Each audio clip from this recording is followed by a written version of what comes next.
الحمد لله رب العالمين والصلاة والسلام على خاتم النبيين أما بعد فأعوذ بالله من الشيطان الرجيم بسم الله الرحمن الرحيم وألف بين قلوبهم لو أنفقت ما في الأرض جميعا ما ألفت بين قلوبهم ولكن الله ألف بينهم إنه عزيز حكيم آمنت بالله صدق الله العظيم وصدق رسوله النبي الكريم قال الله تبارك وتعالى في شان وعظمة حبيبه الكريم إن الله وملائكته يصلون على النبي يا أيها الذين آمنوا صلوا عليه وسلموا تسليما اللهم صل وسلم وبارك على سيدنا ومولانا محمد وبارك وسلم صلاة وسلاما عليك يا رسول الله صلی اللہ تعالی علیہ وسلم۔ مختصراً خطبہ مسنونہ کے بعد معزز محترم سامعین اکرام السلام علیکم ورحمۃ اللہ وبرکاتہ۔ عرض و معروض کا سلسلہ دراز کیا جائے اس سے قبل اللہ کی بارگاہ میں دعا کر لیں کہ مالک مولا مجھ حقیر و فقیر کو حق کہنے کی توفیق عطا فرمائے، ہم سبوں کو حق قبول کرنے کی اور اس پر عمل کرنے کی توفیق عطا فرمائے۔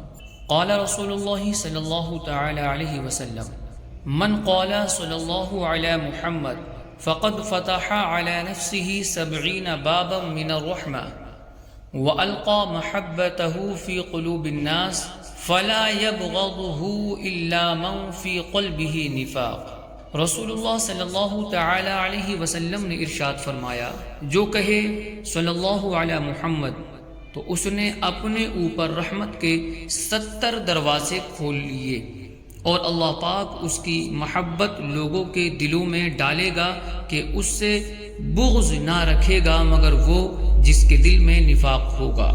درد و علم کے سر پہ ہوں بادل درود پڑھ، مل جائے گا سکون دل بے کل درود پڑھ، برسے کی رحمت شہ ابرار بالیقین، مٹ جائے گا گناہوں کا کاجل درود پڑھ، دنیا کی الجھنوں سے ملے گی تجھے نجات، گر چاہیے نجات مسلسل درود پڑھ۔ تو ایک مرتبہ درود شریف کا نذرانہ بانداز غلامانہ پوری ایمانداری کے ساتھ پیش کریں۔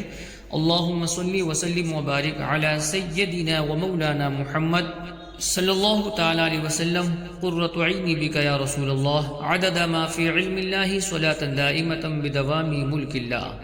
اللہ تعالی نے قرآن کریم میں ارشاد فرمایا وَأَلَّفَ بَيْنَ قُلُوبِهِمْ لَوْ أَنفَقْتَ مَا فِي الْأَرْضِ جَمِيعًا مَا أَلَّفْتَ بَيْنَ قُلُوبِهِمْ وَلَكِنَّ اللَّهَ أَلَّفَ بَيْنَهُمْ إِنَّهُ عَزِيزٌ حَكِيمٌ۔ اور اس نے مسلمانوں کے دلوں میں الفت پیدا کر دی، اگر تم زمین میں جو کچھ ہے سب خرچ کر دیتے تب بھی ان کے دلوں میں الفت پیدا نہ کر سکتے تھے، لیکن اللہ نے ان کے دلوں کو ملا دیا، بے شک وہ غالب حکمت والا ہے۔ عزیزم، اللہ تعالیٰ کا نہایت کرم اور احسان در احسان ہے کہ اس نے ہمیں ماہ رمضان جیسی نعمت عطا فرمائی، پھر ماہ رمضان کے فوراً بعد عید کا پرمسرت مبارک دن عطا فرمایا۔ الحمدللہ، جس طرح ماہ رمضان ماہ مغفرت و بخشش ہے، ایسے ہی عید الفطر کا یہ مبارک دن بھی رب رحمان کی رحمتیں لوٹنے کا دن ہے۔ حدیث پاک میں ہے جب عید کی صبح ہوتی ہے تو اللہ تعالیٰ اپنے معصوم فرشتوں کو تمام شہروں میں بھیجتا ہے، وہ فرشتے زمین پر تشریف لا کر سب گلیوں اور راہوں پر کھڑے ہو جاتے ہیں اور اس طرح اعلان کرتے ہیں اے امت محمد صلی اللہ علیہ وسلم، اس رب رحیم کی بارگاہ کی طرف چلو جو بھلائی کے ذریعے احسان کرنے اور اس پر اجر عظیم عطا فرمانے والا ہے۔ پھر اللہ تعالی اپنے بندوں سے یوں مخاطب ہوتا ہے کہ تمہیں دن میں روزے رکھنے کا حکم دیا گیا تو تم نے روزے رکھے اور اپنے رب کی فرما برداری کی، پس تم اپنی نیکیوں کا بدلہ حاصل کر لو۔ اور پھر جب لوگ عید کی نماز ادا کر لیتے ہیں تو منادی یہ اعلان کرتا ہے کہ تم اپنے گھروں کی طرف مغفرت یافتہ لوٹ جاؤ، تمہارے تمام گناہ معاف کر دیے گئے، بے شک اس دن کو آسمان میں یوم الجزا یعنی نیکیوں کی جزا و بدلے کا دن لکھ دیا گیا ہے۔ بعد رمضان عید ہوتی ہے، رب کی رحمت مزید ہوتی ہے۔ عید تجھ کو مبارک اے صائم، روزہ داروں کی عید ہوتی ہے، روزہ داروں کے واسطے واللہ مغفرت کی نوید ہوتی ہے۔ میرے عزیز، آج کے دن کرنے کا ایک بہت اہم کام ہے۔ کہنے کو تو یہ کام مستحب ہے، یعنی فرض واجب نہیں ہے، لیکن اس کی اہمیت اور فضیلت بہت زیادہ ہے۔ وہ کام کیا ہے؟ اپنے عزیزوں، رشتہ داروں اور مسلمان بھائیوں سے ملنا، ان کی دل جوئی کرنا، ان کے ساتھ خیر خواہی سے پیش آنا، جن تک پہنچ نہیں سکتے ان سے فون کے ذریعے رابطہ کرنا، خدا نخواستہ کسی سے ناراضی چل رہی ہو یا کوئی ہمارے ساتھ ناراض ہو اسے راضی کر لینا۔ کسی شاعر نے کہا تھا، عید آئی تم نہ آئے کیا مزہ ہے عید کا، عید ہی تو نام ہے ایک دوسرے کی دید کا۔ یعنی عید اصل میں یہی ہے کہ آدمی ایک دوسرے سے ملے، دل جوئی کرے، روٹھوں کو منائے اور محبت عام کرے۔ ہم نے قرآن کریم کی آیت سنی، اللہ پاک ارشاد فرماتا ہے وَأَلَّفَ بَيْنَ قُلُوبِهِمْ، اور اس نے مسلمانوں کے دلوں میں الفت پیدا کر دی۔ یہ انعام یاد کروایا جا رہا ہے کہ دیکھو اللہ تعالی نے مسلمانوں کے دلوں میں محبت پیدا کر دی ہے۔ لو انفقت ما فی الارض جميعا ما الفت بین قلوبهم، اگر تم زمین میں جو کچھ ہے سب خرچ کر دیتے تب بھی ان کے دلوں میں الفت پیدا نہ کر سکتے تھے۔ یہ آپسی محبت کی اہمیت کا بیان ہے۔ دلوں میں محبت ایسی چیز ہے کہ ساری دنیا کی دولت خرچ کر کے بھی دل نہیں جوڑے جا سکتے۔ تلوار کے زور پر سر جھکائے جا سکتے ہیں، دل نہیں جھکتے۔ پیسے اور دولت کے ذریعے معاشرہ بگڑ تو سکتا ہے، دلوں میں محبت پیدا ہو جائے، دل جڑ کر ایک ہو جائیں، ایسا نہیں ہوتا۔ پھر دلوں میں محبتیں کیسے بڑھتی ہیں؟ آئیے قرآن سنیے۔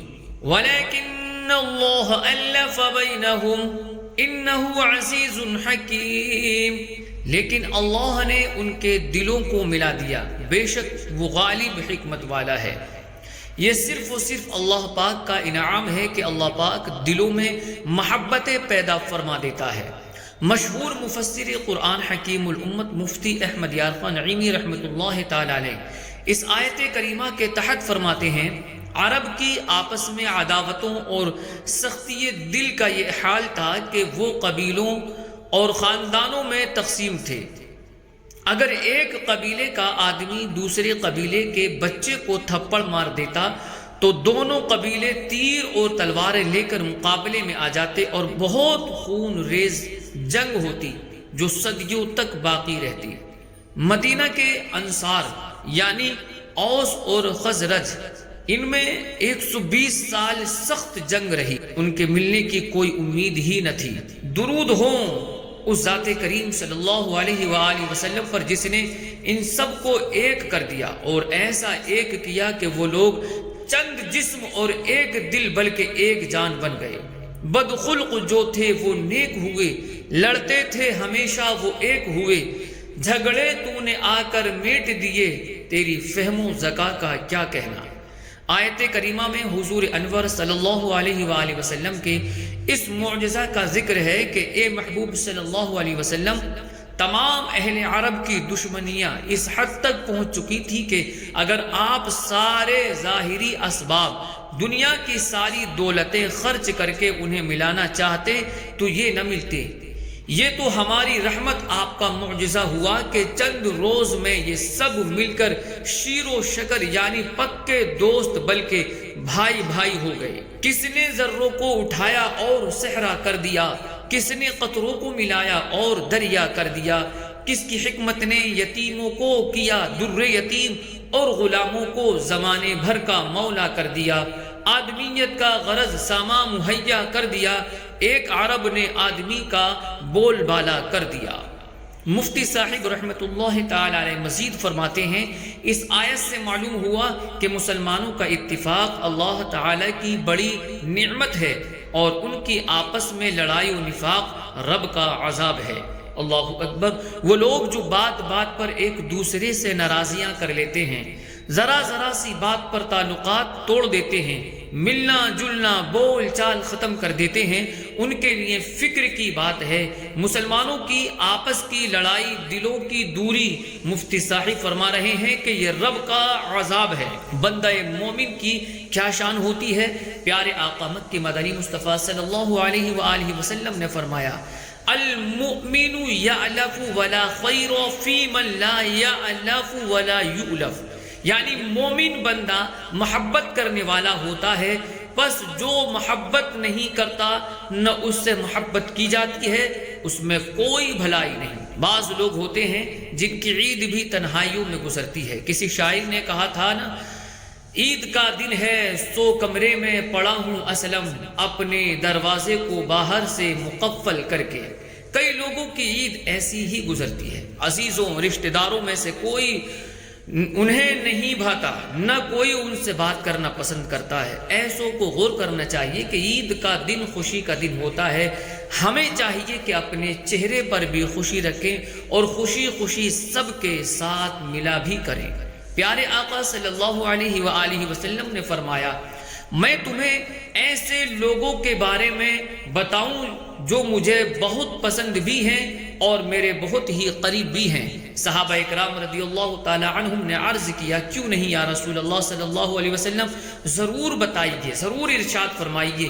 تو پیارے آقا صلی اللہ علیہ وسلم نے فرمایا، تم میں سب سے زیادہ اچھے اخلاق اور نرم پہلو رکھنے والے وہ ہیں جو لوگوں سے محبت کرتے ہیں اور لوگ ان سے محبت کرتے ہیں۔ سبحان اللہ، یہ اچھے اخلاق والے، لوگوں کے ساتھ گھل مل کر رہنے والے، ان کی فضیلت دیکھیے۔ کچھ کام ہوتے ہیں جن پر جنت کی بشارت ہوتی ہے، کچھ کاموں پر جہنم سے آزادی کا انعام ملتا ہے۔ ان اچھے اخلاق والوں کے نصیب دیکھیے۔ محبوب ذیشان مکی مدنی سلطان صلی اللہ علیہ وسلم نے فرمایا، یہ میرے بہت پسندیدہ اور بہت ہی قریبی لوگ ہیں، گویا دوسرے نیک اعمال سے جنت ملتی ہے اور اچھے اخلاق کی برکت سے، لوگوں میں گھل مل کر رہنے کی برکت سے خود مالک جنت قاسم نعمت صلی اللہ علیہ وآلہ وسلم کا قرب نصیب ہو جاتا ہے۔ فضل رب العلا، اور کیا چاہیے، مل گئے مصطفیٰ، اور کیا چاہیے، دامن مصطفیٰ جس کے ہاتھوں میں ہو اس کو روز جزا، اور کیا چاہیے۔ میرے عزیزوں، ہمیں چاہیے کہ ہم مل جل کر رہا کریں۔ آج کل یہ بھی ایک مسئلہ ہے، مکان پکے ہوتے جا رہے ہیں، تعلقات کچے ہو رہے ہیں، دلوں میں دوریاں آتی جا رہی ہیں۔ بعض دفعہ ایک ہی گھر میں رہنے والوں کو آپس میں ملاقات کا موقع نہیں ملتا، کتنے دن گزر جاتے ہیں، مل بیٹھنا تو دور کی بات، فون پر بات نہیں ہو پاتی۔ عید کا دن تو خصوصیت کے ساتھ مل جل کر خوشیاں بانٹنے کا دن ہے۔ اس کے علاوہ بھی چاہیے کہ روزانہ کم از کم ایک وقت کا کھانا ایک ساتھ کھائیں، سب گھر والے مل کر بیٹھیں، آپس میں اچھی باتیں کریں، ایک دوسرے کا حال احوال معلوم کریں، اس سے محبتیں بڑھیں گی۔ یوں ہی ہمارے قریب کے جو رشتہ دار ہیں، خالہ، ماموں، چاچا، تایا، زیادہ نہیں تو ہفتے میں ایک آدھ بار، مہینے میں ایک آدھ بار ان کے ساتھ بھی ملنے بیٹھنے کی روٹین رکھنی چاہیے۔ ہمارے ہاں جو جدائیاں بڑھتی جا رہی ہیں، کتنا عرصہ ہو جاتا ہے آپس میں ملتے ہی نہیں ہیں، اس کی وجہ سے بھی دلوں میں دوریاں بڑھ رہی ہیں۔ صحابی رسول حضرت ثعلبہ خشنی رضی اللہ تعالی عنہ فرماتے ہیں، لوگوں کی عادت تھی کہ دوران سفر کسی گھاٹی یا وادی میں ٹھہرتے تو پھیل جاتے، یعنی الگ الگ ہو کر بیٹھ جاتے۔ اس پر اللہ تعالیٰ کے پیارے رسول مقبول صلی اللہ علیہ وسلم نے فرمایا، بے شک تمہارا ان گھاٹیوں اور وادیوں میں الگ الگ ٹھہرنا شیطان کی طرف سے ہے۔ اس کے بعد لوگ جب بھی کسی جگہ پڑاؤ کرتے تو ایک جگہ مل کر رہتے۔ تو معلوم یہ ہوا مسلمانوں کو آپس میں دور رہنا یہ بھی شیطان کے اثر سے ہے۔ جب جسمانی طور پر دوریاں بڑھ جاتی ہیں تو آہستہ دلوں میں بھی دوریاں آ جاتی ہیں، یوں آپس میں پیار، محبت، بھائی چارہ وغیرہ دم توڑ جاتا ہے۔ میرے عزیز، مسلمان سب آپس میں بھائی ہیں، سب مسلمان مل جل کر پیار محبت کے ساتھ الفت و بھائی چارے کے ساتھ زندگی گزاریں۔ اللہ رسول کو یہ عمل بہت پسند ہے۔ اللہ پاک کے پیارے نبی رسول ہاشمی صلی اللہ علیہ وسلم نے فرمایا، روز قیامت اللہ تعالیٰ فرمائے گا میرے جلال کے سبب آپس میں محبت رکھنے والے کہاں ہیں؟ آج یعنی روز قیامت جبکہ میرے عرش کے سوا کوئی سایہ نہیں، میں انہیں اپنے عرش کے سائے میں جگہ عطا فرماؤں گا۔ حضرت معاذ بن جبل رضی اللہ تعالی عنہ سے روایت ہے، رسول رحمت شفیع امت صلی اللہ علیہ وآلہ وسلم نے فرمایا، اللہ پاک فرماتا ہے میری رضا کے لیے باہم محبت رکھنے والوں، میری رضا کے لیے مل بیٹھنے والوں، میری رضا کے لیے ایک دوسرے سے ملاقات کرنے والوں اور میری رضا کے لیے ایک دوسرے پر خرچ کرنے والوں کے لیے میری محبت واجب ہو گئی۔ سبحان اللہ، معلوم ہوا جو اللہ پاک کی رضا کے لیے اپنے ماں باپ، بہن بھائیوں، عزیز رشتہ داروں، دوستوں وغیرہ سے محبت کرے، ان سے ملے، اچھی اچھی باتیں کریں، ایسا خوش نصیب اللہ پاک کا محبوب بندہ بن جاتا ہے۔ والدین، بہن بھائی، عزیز رشتہ دار یا متعلقین وغیرہ دور رہتے ہوں تو مناسب وقفے سے انہیں ملنے جانا بھی سعادت ہے۔ ہاں، ملاقات صرف و صرف اللہ پاک کی رضا کے لیے کرنی چاہیے، انشاءاللہ الکریم برکتیں ملیں گی۔ اللہ پاک کے آخری نبی رسول ہاشمی صلی اللہ علیہ وسلم نے فرمایا، بے شک جنت میں یاقوت کے مینار ہیں جن پر زبرجد ایک قیمتی پتھر سے بنے ہوئے کمرے ہیں جو ستاروں کی طرح چمکتے ہیں۔ پوچھا گیا ان میں کون رہے گا؟ تو پیارے آقا صلی اللہ علیہ وسلم نے فرمایا، اللہ تعالیٰ کی رضا کے لیے آپس میں محبت رکھنے والے، اللہ پاک کی رضا کے لیے آپس میں ملاقات کرنے والے، اور اللہ تعالیٰ کی رضا کے لیے ایک دوسرے پر خرچ کرنے والے۔ حدیث پاک میں ہے، ایک شخص دوسرے گاؤں میں رہنے والے اپنے دینی بھائی سے ملاقات کے لیے گھر سے نکلا تو اللہ تعالیٰ نے اس کے راستے میں انسانی شکل میں ایک فرشتہ بٹھا دیا۔ جب وہ شخص فرشتے کے قریب پہنچا تو فرشتے نے پوچھا کہاں کا ارادہ ہے؟ تو کہا فلاں گاؤں میں اپنے دینی بھائی سے ملنے جا رہا ہوں۔ فرشتے نے کہا کیا اس کا تجھ پر کوئی احسان ہے جس کے سبب تم اس سے ملنا چاہتے ہو؟ کہا نہیں، میں اس سے اللہ تعالیٰ کی رضا کے لیے محبت کرتا ہوں، بس اس لیے ملنے جا رہا ہوں۔ تو فرشتے نے کہا بے شک میں ایک فرشتہ ہوں، مجھے اللہ تعالیٰ نے تمہارے پاس یہ خوشخبری اور گڈ نیوز سنانے بھیجا کہ جیسے تو اللہ تعالیٰ کی رضا کے لیے مسلمان بھائی سے محبت رکھتا ہے، اللہ تعالیٰ بھی تجھ سے ایسے ہی محبت فرماتا ہے۔ سبحان اللہ میرے عزیز، یہ کیسی کیسی فضیلت کی باتیں ہیں۔ اللہ تعالیٰ کی رضا کے لیے آپس میں محبت رکھنے والے اللہ تعالیٰ کے محبوب بن جاتے ہیں۔ محبوب کریم صلی اللہ علیہ وسلم کے سب سے پسندیدہ اور بہت قریبی ہیں، روز قیامت انہیں عرش کا سایہ نصیب ہوگا۔ ایسی فضیلتوں کا حقدار بننا بہت آسان ہے، مگر ہم بعض دفعہ اپنی انا کی وجہ سے، لڑائی جھگڑوں کی وجہ سے اس کے حقدار نہیں بن پا رہے ہوتے۔ چھوٹی چھوٹی باتوں پر آپس میں لڑائیاں ہوتی ہیں، بول چال بند ہوتی ہے، عید تہوار پر بھی آپس میں نہیں ملتے۔ ہمیں صلح کی طرف بڑھنا چاہیے۔ اللہ تعالیٰ قرآن کریم میں فرماتا ہے وَالصُّلْحُ خَيْرٌ، اور صلح بہتر ہے۔ حضرت ابو امامہ رضی اللہ تعالی عنہ سے روایت ہے کہ اللہ تعالیٰ کے آخری نبی صلی اللہ علیہ وآلہ وسلم کا فرمان ہے، جو حق پر ہوتے ہوئے جھگڑا ختم کرے میں اس کے لیے جنت کے کنارے ایک گھر کی ضمانت دیتا ہوں۔ سبحان اللہ، دیکھیے صلح میں کیسی بھلائی ہے، اس کی برکت سے بندہ جنت کا حقدار ہو جاتا ہے۔ اور صلح نہ کرنا، رشتے توڑنا، قطع رحمی کرنا، اس سے کیا ملتا ہے، کیا نحوست اترتی ہے؟ سنیے، حضرت ابو ہریرہ رضی اللہ تعالی عنہ صحابی رسول ہیں، آپ لوگوں کو درس دیا کرتے تھے۔ ایک دن آپ لوگوں کو حدیثیں سنا رہے تھے، اس دوران فرمایا ہر قاطع رحم یعنی رشتہ داری توڑنے والا ہماری محفل سے اٹھ جائے۔ یہ اعلان سن کر ایک نوجوان اٹھا اور اپنی پھوپھی جس کے ساتھ اس کا کئی سال پرانا جھگڑا چل رہا تھا اس کے ہاں چلا گیا، جا کر معافی تلافی کی، پھوپھی کو راضی کر لیا۔ جب دونوں آپس میں راضی ہو گئے تو پھوپھی نے کہا بیٹا تم جا کر حضرت ابو ہریرہ رضی اللہ تعالی عنہ سے سبب پوچھو، ریزن پوچھو کہ آخر ایسا کیوں ہوا، یعنی حضرت ابو ہریرہ رضی اللہ تعالی عنہ کے اعلان کی حکمت کیا ہے۔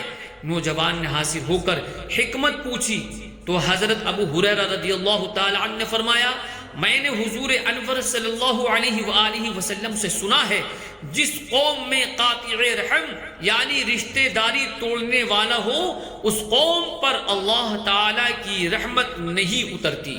اللہ اللہ، غور فرمائیے، صحابی رسول ہیں، لوگوں کے درمیان تشریف فرما ہیں اور بیان کیا کر رہے ہیں؟ رحمت دو جہاں صلی اللہ علیہ وسلم کی مبارک حدیث ہے۔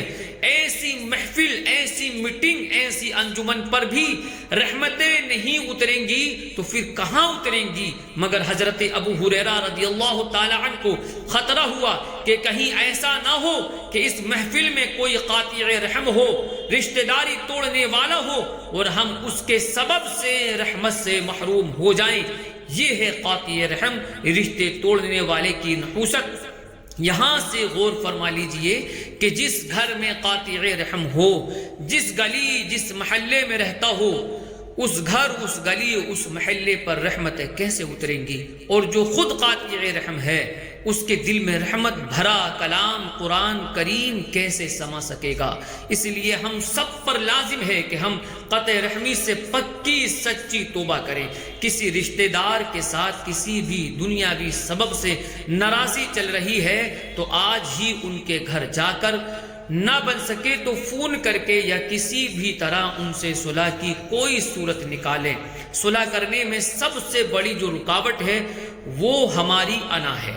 اس انا کو ایک طرف رکھ دیجئے، آپ کی غلطی نہیں ہے، کوئی بات نہیں، پھر بھی جھک جائیے، انشاءاللہ الکریم ثواب ملے گا۔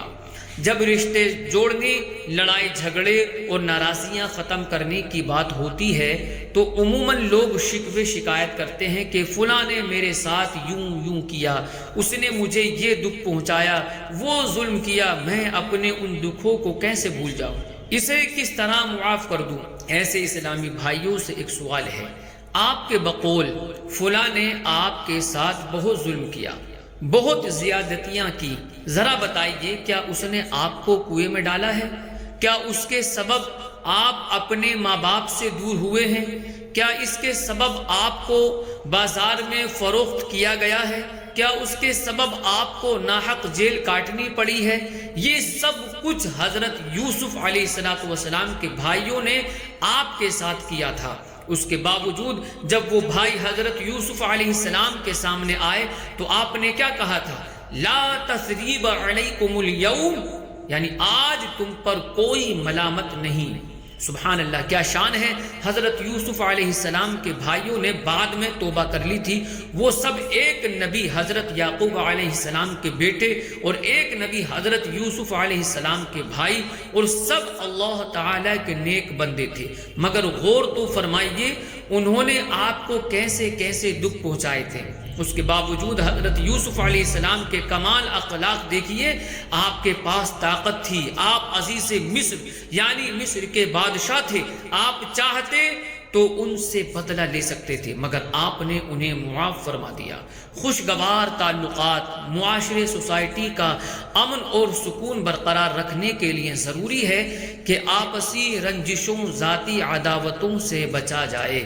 اسی طرح ہم اگر چاہتے ہیں کہ ہمارا گھر، ہمارا معاشرہ امن کا گہوارہ بن جائے تو ہمیں لڑائی جھگڑے سے چھٹکارا مل جائے، تو پھر ہم بد اخلاقی سے اپنا دامن بچائیں اور محبت بڑھانے کے نسخوں پر عمل کریں، جیسے آپس میں تحائف و گفٹ دینا، سلام میں پہل کرنا، ایک دوسرے کی خوشی غمی میں شریک ہونا، دعوت پر بلانا اور دعوت قبول کرنا، بیمار ہونے پر حال معلوم کرنا، خوشی کی خبر سن کر مبارکباد دینا، وقتاً فوقتاً ملاقات کرنا، مشکلات میں مدد کرنا، اچھے مشورے دینا، صلح میں پہل کرنا، ماضی کی تلخ باتوں کو نہ دہرانا، غلطیوں سے درگزر کرنا، احترام اور ریسپیکٹ کرنا، بچوں پر شفقت کرنا وغیرہ اچھی اچھی عادات پر عمل کر لیں تو انشاءاللہ الکریم ایک اچھا مثالی معاشرہ و سماج بن جائے گا۔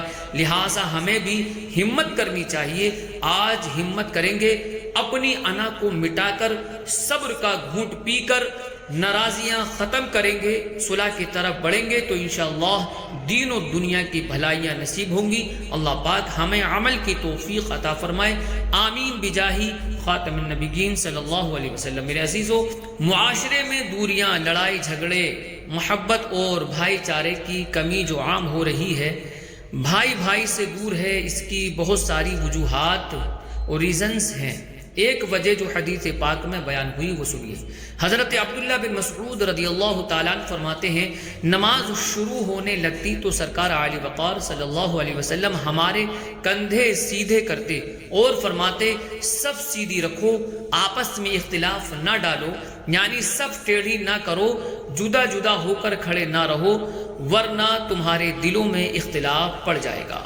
اللہ اللہ، اثر دیکھیے، ادھر مسجد میں صف بناتے ہوئے بے احتیاطی کی، صف ٹیڑھی بنائی، آپس میں مل کر کھڑے نہ ہوئے، کندھے سے کندھا نہ ملایا، اس کا اثر صرف نماز پر نہیں پڑے گا، اس کا اثر پورے سماج، معاشرے، سوسائٹی پر پڑے گا۔ آپس کی محبت مٹ جائے گی، دل دور دور ہو جائیں گے اور معاشرے میں بے امنی اور بے سکونی کا ٹھکانہ ہو جائے گا۔ تو معلوم یہ ہوا، مسجد میں باجماعت نماز پڑھتے ہوئے صفیں احتیاط کے ساتھ سیدھی کرنی چاہیے، آپس میں مل کر کندھے سے کندھا ملا کر کھڑے ہوں تو انشاءاللہ پیار محبت میں اضافہ ہوگا۔ حضرت جابر بن سمرہ رضی اللہ تعالیٰ عنہ فرماتے ہیں، ایک دن پیارے آقا صلی اللہ علیہ وسلم تشریف لائے اور فرمایا، تم ایسے صف کیوں نہیں بناتے جیسے فرشتے بناتے ہیں؟ ہم نے عرض کیا، یا رسول اللہ صلی اللہ علیہ وسلم، فرشتے کیسے صف بناتے ہیں؟ تو فرمایا، پہلے اگلی صف مکمل کرتے ہیں اور خوب مل کر کھڑے ہوتے ہیں۔ تو معلوم ہوا فرشتوں کے وہ کام جو ہم بھی کر سکتے ہیں، ان کاموں میں فرشتوں کی مشابہت اختیار کرنا شریعت کو پسند ہے۔ میرے عزیز، یہاں ایک اور بات پر غور فرمائیے، بندہ مسجد میں آئے، با جماعت نماز بھی پڑھے، پھر اس نماز میں صف سیدھی نہ کرے، مل کر کھڑا نہ ہو، اس کا یہ اثر ہے کہ دلوں میں دوریاں آ جاتی ہیں۔ تو سوچئے، اگر بندہ مسجد ہی میں نہ آئے، نماز ہی نہ پڑھے تو اس کا اثر کیا ہوگا؟ افسوس، جب سے مسلمان مسجدوں سے دور ہوئے ہیں، ہر چیز میں تنزلی کا شکار ہوتے چلے جا رہے ہیں۔ بڑی تشویشناک بات ہے، عید کے دن نمازیوں کی تعداد بہت کم رہ جاتی ہے۔ نماز عید کا اجتماع ماہ رمضان کی رونقوں کا گویا اختتامی اجتماع ہوتا ہے۔ جب ماہ رمضان کا چاند نظر آتا ہے، اس دن نماز عشاء کے وقت مسجدوں میں رونق لگتی ہے اور بدقسمتی سے آہستہ آہستہ نمازی کم ہونا شروع ہو جاتے ہیں۔ عید کے دن ظہر کے وقت بہت کم نمازی رہ جاتے ہیں، الا ماشاءاللہ۔ جہاں عید کے دن بھی نمازیوں کی رونق رہتی ہوگی وہاں رہتی ہوگی، ورنہ عمومی مشاہدہ یہی ہے کہ عید کے دن ایک امام صاحب ہوتے ہیں اور گنتی کے چند نمازی عید الفطر کے اس مبارک اجتماع میں پکی نیت کرے کہ آج بھی انشاءاللہ تعالی ساری نمازیں باجماعت ادا کریں گے، اور صرف آج ہی نہیں، پورا سال بلکہ مرتے دم تک پانچوں نمازیں بجماعت ادا کرنے کی سعادت حاصل کرتے رہیں گے۔ یہ نیت کیجئے کہ آج کے بعد ہماری کوئی نماز قضا نہیں ہوگی انشاءاللہ تعالی۔ بھائی مسجد میں جماعت سے نمازیں پڑھ صدا ہوں گے راضی مصطفیٰ، ہو جائے گا راضی خدا۔ آئیے نماز بجماعت کے چند فضائل بھی سن لیتے ہیں۔ امیر المؤمنین حضرت عمر فاروق اعظم رضی اللہ تعالیٰ عنہ فرماتے ہیں، میں نے دو جہاں کے سردار مدینے کے تاجدار صلی اللہ علیہ وسلم کو فرماتے سنا کہ اللہ تعالی با جماعت نماز پڑھنے والوں کو محبوب یعنی پیارا رکھتا ہے۔ میں پانچوں نمازیں پڑھوں با جماعت، ہو توفیق ایسی عطا یا الہی۔ حضرت ابو سعید خدری رضی اللہ تعالی عنہ بیان کرتے ہیں، اللہ تعالیٰ کے آخری رسول مقبول صلی اللہ علیہ وسلم نے فرمایا، جب بندہ با جماعت نماز پڑھے پھر اللہ تعالیٰ سے اپنی حاجت و ضرورت کا سوال کرے تو اللہ تعالیٰ اس بات سے حیا فرماتا ہے کہ بندہ حاجت پوری ہونے سے پہلے واپس لوٹ جائے۔ جماعت سے اگر تو نمازیں پڑھے گا خدا تیرا دامن کرم سے بھرے گا۔ مختلف احادیث کے مطابق فرض نماز جماعت سے ادا کرنے میں ایمان والا ہونے کی گواہی ہے۔ اللہ پاک باجماعت نماز پڑھنے والوں کو محبوب یعنی پیارا رکھتا ہے۔ نماز باجماعت اکیلے پڑھنے سے 27 درجے افضل ہے۔ اللہ تعالی اور اس کے فرشتے باجماعت نماز پڑھنے والوں پر درود بھیجتے ہیں۔ باجماعت عشاء کی نماز پڑھنا گویا آدھی رات قیام یعنی عبادت کرنا ہے۔ فجر کی نماز باجماعت پڑھنا گویا پوری رات قیام یعنی عبادت کرنا ہے۔ باجماعت نماز پڑھنے والا پل صراط سے سب سے پہلے بجلی کی مانند گزرے گا۔ باجماعت نماز ادا کرنے والوں کی شان و شوکت دیکھ کر اہل محشر رشک کریں گے۔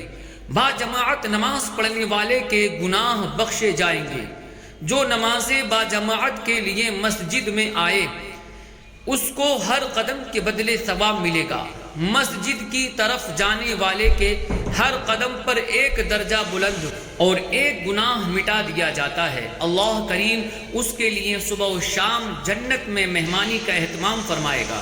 نماز کے لیے اٹھنے والا ہر قدم صدقہ ہے۔ بندہ جب تک نماز کا انتظار کرتا ہے بھلائی پر رہے گا، اللہ تعالیٰ کی حفاظت میں رہے گا، شیطان سے محفوظ رہے گا۔ باجماعت نماز پڑھنے والے کو روز قیامت عرش کا سایہ نصیب ہوگا۔ اسے جہنم، منافقت اور غفلت سے نجات نصیب ہوگی۔ آپس میں محبت بڑھے گی۔ ایک طویل حدیث پاک میں ہے کہ سرکار علی وقار مدینے کے تاجدار صلی اللہ علیہ وآلہ وسلم نے فرمایا کہ جس نے فجر کی نماز باجماعت پڑھی پھر بیٹھ کر اللہ تعالی کا ذکر کرتا رہا یہاں تک کہ سورج نکل آیا، اس کے لیے جنت الفردوس میں 70 درجے ہوں گے۔ ہر 2 درجوں کے درمیان اتنا فاصلہ ہوگا جتنا ایک سدھایا ہوا ٹرین تیز رفتار عمدہ نسل کا گھوڑا 70 سال میں طے کرتا ہے۔ اور جس نے ظہر کی نماز باجماعت پڑھی اس کے لیے جنت عدن میں 50 درجے ہوں گے۔ ہر 2 درجوں کے درمیان اتنا فاصلہ ہوگا جتنا ایک سدھایا ہوا ٹرین کیا ہوا تیز رفتار عمدہ نسل کا گھوڑا 50 سال میں طے کرتا ہے۔ اور جس نے عصر کی نماز باجماعت پڑھی اس کے لیے اولاد اسماعیل میں سے ایسے 8 غلام آزاد کرنے کا ثواب ہوگا جو کعبہ شریف کی دیکھ بھال کرنے والے ہوں۔ اور جس نے مغرب کی نماز باجماعت پڑھی اس کے لیے حج مبرور یعنی مقبول حج اور مقبول عمرے کا ثواب ہوگا۔ اور جس نے عشاء کی نماز باجماعت پڑھی اس کے لیے لیلۃ القدر میں قیام یعنی عبادت کرنے کے برابر ثواب ہوگا۔ خدا سب نمازیں پڑھوں باجماعت کرم ہو پیے تاجدار رسالت۔ میرے عزیزوں، دیکھا آپ نے نماز باجماعت کے کیسے کیسے فضائل ہیں۔ یقیناً عید کے دن بھی جماعت سے نماز پڑھنا واجب ہے جبکہ کوئی شرعی مجبوری نہ ہو۔ لہٰذا آج بھی ساری نمازیں باجماعت مسجد میں ادا کرنے کی پکی نیت کیجیے اور آئندہ پورا سال بھی نماز باجماعت کا پابند رہنے کا عزم کر لیجیے۔ اللہ پاک ہمیں عاشق نماز بنائے۔ ہر عبادت سے برتر عبادت نماز، ساری دولت سے بڑھ کر دولت نماز، قلب غمگی کا سامان فرحت نماز ہے، مریضوں کو پیغام صحت نماز، نار دوزخ سے بے شک بچائے گی یہ، رب سے دلوائے گی تم کو جنت نماز، پیارے نبی کی آنکھ کی ٹھنڈک نماز ہے، جنت میں لے چلے گی جو بے شک نماز ہے۔ مکاشفت القلوب میں ہے عید والے دن 300 بار سبحان اللہ و بحمدہ پڑھ کر تمام فوت شدہ مسلمانوں کو ایصال ثواب کر دیا جائے۔ اس کی برکت سے ہر مسلمان کی قبر میں 1000 انوار داخل ہوں گے، اور جب پڑھنے والا قبر میں جائے گا تو اس کی قبر میں بھی 1000 انوار داخل ہوں گے۔ اللہ پاک ہمیں عمل کی توفیق عطا فرمائے، آمین بجاہ خاتم النبیین صلی اللہ علیہ وسلم۔ عزیزم، اسی طرح نماز پڑھنے اور زیادہ سے زیادہ صدقہ خیرات کی عادت بنانی ہے۔ جن پر تو زکوٰۃ فرض ہو ان پر تو لازم ہے کہ زکوٰۃ ادا کریں اور حساب لگا کر، بلکہ عاشق رسول مفتی صاحب سے حساب لگوا کر پوری زکوٰۃ ادا کریں۔ زکوٰۃ میں 1 روپے کی بھی کمی کرنا گناہ کا کام ہے۔ اس کے ساتھ ساتھ نفلی صدقہ و خیرات کی بھی عادت بنائیے۔ بالخصوص عید الفطر آ رہی ہے۔ صدقہ فطر ہر مسلمان آزاد مالک نصاب پر، جس کا نصاب حاجت اصلیہ سے فارغ ہو، واجب ہے۔ اللہ پاک فرماتا ہے قد افلح من تزکا، بے شک جس نے خود کو پاک کر لیا وہ کامیاب ہوگا۔ تفسیر خزائن العرفان میں ہے کہ اس آیت میں تزکا سے مراد صدقہ فطر دینا ہے، یعنی جو بندہ عید الفطر کے موقع پر صدقہ فطر دے کر غریبوں کو عید کی خوشیاں منانے کا موقع فراہم کرتا ہے، اس کا دل ستھرا ہو جاتا ہے اور فلاح و کامیابی تک پہنچ جاتا ہے۔ حضرت عبداللہ بن عباس رضی اللہ تعالی عنہما فرماتے ہیں مدنی سرکار غریبوں کے غمخوار صلی اللہ علیہ وسلم نے صدقہ فطر مقرر فرمایا تاکہ فضول اور بیہودہ کلام سے روزوں کی طہارت یعنی صفائی اور مسکینوں کی خوراک کا انتظام بھی ہو جائے۔ ایک حدیث پاک میں ہے جب تک صدقہ فطر ادا نہیں کیا جاتا بندے کا روزہ زمین و آسمان کے درمیان لٹکا ہوا رہتا ہے۔ اگر کسی کی طرف سے ابھی تک صدقہ فطر کی ادائیگی نہیں ہوئی تو نماز عید سے فارغ ہوتے ہی صدقہ فطر ادا کر دیا جائے۔ صدقہ فطر کی مقدار کے 4 اعتبار ہیں۔ نمبر 1 کشمش، نمبر 2 کھجور، نمبر 3 جو شریف یا اس کا آٹا، نمبر 4 گندم یعنی گیہوں یا اس کا آٹا۔ صدقہ فطر کی ادائیگی میں اپنی حیثیت کا لحاظ رکھنا چاہیے۔ جسے اللہ تعالیٰ نے مال و دولت سے نوازا ہے اسے چاہیے کہ کشمش کے اعتبار سے صدقہ فطر ادا کرے۔ جو یہ نہ کر سکتا ہو تو کھجور کے اعتبار سے ادائیگی کرے۔ جو اتنی طاقت نہ رکھتا ہو وہ جو شریف کے اعتبار سے، اور جو اس کی بھی استطاعت نہ رکھتا ہو وہ گندم یعنی گیہوں کے اعتبار سے حساب لگا کر صدقہ فطر ادا کرے۔ جتنا گڑ ڈالیں گے اتنا میٹھا ہوگا، یعنی راہ خدا میں جتنا زیادہ خرچ کریں گے اتنا ہی زیادہ ثواب ملے گا اور انشاءاللہ الکریم زیادہ برکتیں نصیب ہوں گی۔ میرے عزیز، رمضان شریف کے بعد شوال شریف کی آمد ہے۔ خوش نصیب مسلمان اس مہینے میں عید الفطر کے بعد 6 روزے رکھنے کی سعادت حاصل کرتے ہیں۔ آئیے ان روزوں کے فضائل سنتے ہیں تاکہ ہمارا یہ روزے رکھنے اور ان کی برکتوں سے فیضیاب ہونے کا ذہن بنے۔ چنانچہ حدیث پاک میں ہے جس نے رمضان کے روزے رکھے پھر 6 دن شوال میں روزے رکھے تو گناہوں سے ایسے نکل گیا جیسے آج ہی ماں کے پیٹ سے پیدا ہوا ہے۔ جس نے رمضان کے روزے رکھے پھر ان کے بعد شوال میں 6 روزے رکھے تو ایسا ہے جیسے عمر بھر کا روزہ رکھا۔ خلیل ملت مفتی محمد خلیل خان برکاتی علیہ الرحمہ فرماتے ہیں یہ روزے عید کے بعد مسلسل رکھے جائیں تب بھی حرج نہیں، اور بہتر یہ ہے کہ ہر ہفتے میں 2 روزے اور عید کے دوسرے دن 1 روزہ رکھ لے اور پورے ماہ میں رکھے تو اور بھی مناسب معلوم ہوتا ہے۔ اللہ کی بارگاہ میں دعا ہے مالک مولا ہم تمام کو کہنے سے زیادہ عمل کی توفیق عطا فرمائے، کہنے سننے میں جو غلطیاں ہوئی ہیں ان تمام کو معاف فرمائے۔ وآخر دعوانا الحمد للہ رب العالمین۔ السلام علیکم ورحمۃ اللہ وبرکاتہ۔